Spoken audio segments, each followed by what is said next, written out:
Hey everyone, welcome back to Poplar Preparedness. Back by popular demand, we are going to be seeing what the stores look like here in Pittsburgh, and by popular demand as well, we are going to not go to Walmart, okay? Now, why do I keep going to Walmart? 55% of the groceries inside the United States get sold at Walmart. It's a store that basically everybody in the United States has one relatively close by, so it is a pound for pound and a apples to apples kind of comparison. However, today I'm going to go to my local Giant Eagle, and you're going to be seeing that here. It's kind of like a Kroger or an Albertsons or a Piggly Wiggly or Harbison's, I believe it is, like one of those type of stores. And it is a grocery store that is relatively local chain, and it has a lot of products. It's pretty broad based, but it is relatively just in one regional area. So we're going to be looking at that and Aldi comparison and see what we're kind of seeing. We're going to be seeing lower stock shelves, and they have less foot traffic than a Walmart does. So we're going to be seeing some depth issues and fronting issues. So we're going to be looking at all of that and see what we see on the supply sale. Let's jump right into the pictures. Are starting at Aldi. Their bread selection was definitely down pretty significantly.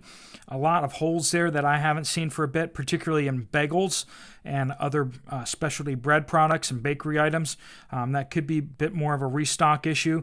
The turkey lunch meat, definitely having holes there, as you can see. When it comes to frozen stuff, frozen chicken has become, it's taking a turn for the worst, honestly. I don't know if this is just the 3 million chickens that got slaughtered out in Ohio or what's going on with that, but there definitely is a lower stock on chickens over the last few weeks. Other items we're seeing, lower vegetables, other chicken products. Pizzas are down in stock, and then breakfast items, just your frozen foods. But Aldi hasn't been too bad over the last number of months, so this is kind of a little bit surprising to see things turn that way.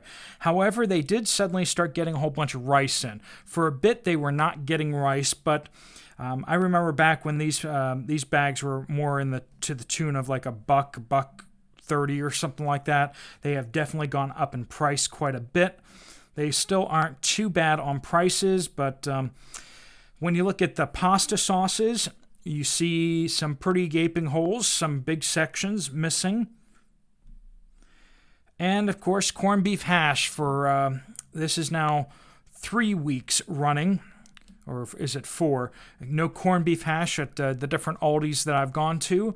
I don't know if they're switching suppliers or if they're just not able to get it anymore. However, plenty of corned beef still coming in from South America. Arguably where it's coming from nowadays. It does seem to be changing a little bit from Brazil over to Uruguay possibly.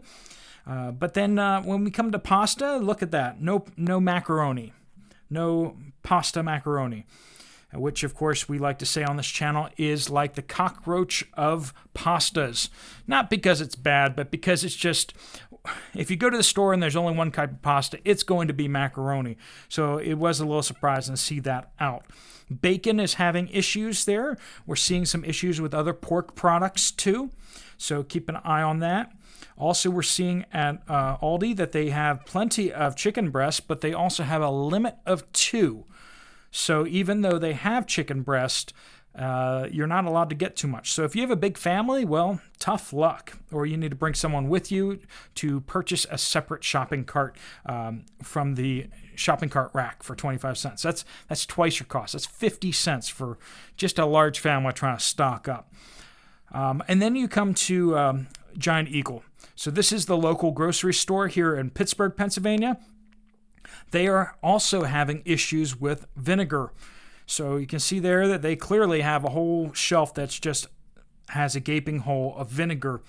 They're having issues with jellies as well. And of course, you're starting to see there on the corner there some peanut butter issues. We'll see in the next picture more peanut butter. So more gaping holes in peanut butter. I mean, there's peanut butter, but certain kinds and quantities, you are not going to get all that you wish for. Pickles do seem to be coming back on pretty well, though. Rice was decently well stocked, but the prices are, well, to die for. And not in a good sense, in the bad sense. You're looking at just under $10 for a 20-pound bag at Walmart, and this is over $3 more per 20-pounder. I mean, this is why I keep saying, people are like, why don't you shop at the local grocery store? Because it's just so much more expensive. I mean, when you're looking at 30-40% more expensive on most generic products, it's just, I don't know how people can afford to go to these type grocery stores. Now, I know my mom, she plays the coupon game and the sales game so well that it puts them to shame. But if you don't really have time to play that game, I don't know what you do. But I don't have time to play that game, so I like going to a store where they'll just tell me what the price is, and they don't play a game with me. I kind of see that as dishonesty. That's my personal opinion on the thing. They start lying to me about prices by trying to obscure things by 10 for $2 and 7 for $7.99. They're like, nope, won't do it. Okay, other holes in the meat section. So we're seeing that too. They don't have all that much canned chicken. They have they're pretty short on canned chicken. So those lower two shelves are all tuna, and then the top two shelves are basically chicken. But as you can see, there's some fronting going on there. Clearly just not using that shelf space very much at all. They're having issues restocking that canned chicken. We're seeing that over at Walmart. Canned chicken is having a problem of restocking that, and so it is not just the Walmart food chain. Ramen noodles. Giant Eagle is either looking at phasing out ramen noodles because they think they're bad for people's health. That's not it. Or they're just having trouble keeping ramen noodles on the shelf, which is kind of disconcerting. Look at that fronting there. Those are generic soups. Generic soups are selling out faster than they can restock them. That should tell you something. It seems like across the United States, people are pivoting to the cheaper generic versions of things in order to make their budgets work. So they're pivoting from name brand items down to more generics, and I think that's kind of how a lot of people are trying to make their budgets work. Another way of making their budgets work is stop shopping at Giant Eagle, but I digress. Anyway, we're also seeing some issues with Beets, but I don't think that concerns most people too much. But their coffee section definitely looked a little light there.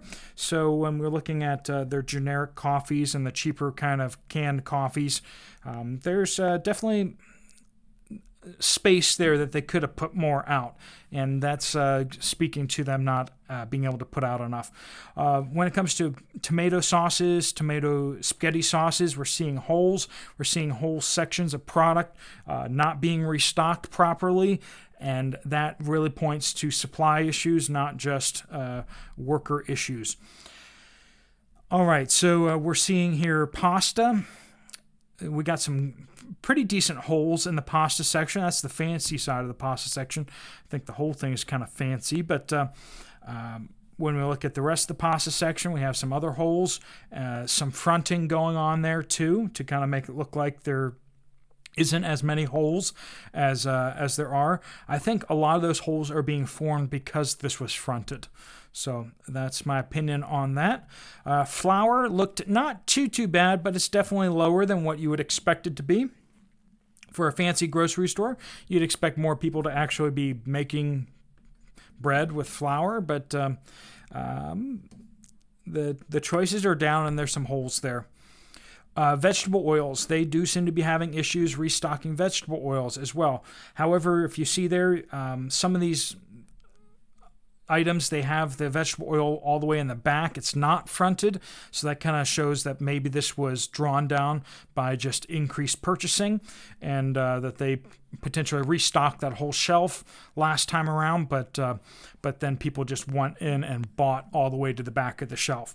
So that's why we talk about fronting so much. It kind of gives us indication of whether it's a stocking issue or increased demand issue. Salt. Where'd the salt go? Yep. they can't keep salt in stock here at Giant Eagle as well. I just saw some holes in the chips, but this is like kind of specialty chips and fancy vegan, organic, turmeric chips or something like that. I don't know. Pizzas, I saw some holes there, your standard refrigeration section holes. Baby formula, definitely a lot lower than what you'd be normally see, but of course you can tell a much higher class of people go to this Giant Eagle. They don't have security safety locks on them like they do at Walmart, so kudos for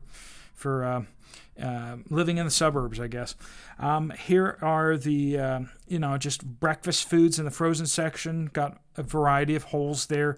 Ice cream not fully restocked, a little bit of fronting going on there too. Looks like they're just not getting enough stock in. And then when it comes to potatoes, we're seeing the usual holes here and there, but you can still get what you want, generally speaking. Generics, by and large, are the ones that disappeared. So this is not mostly holes in the name brand, but holes in the generic frozen potatoes. So once again, people seem to be pivoting to the cheaper options. I thought it was interesting that they can't keep the gallons of water on the shelf. You got a couple shelves of empty gallon water jugs. You wouldn't think that would be too big of an issue, but that's what I'm seeing here in Pittsburgh.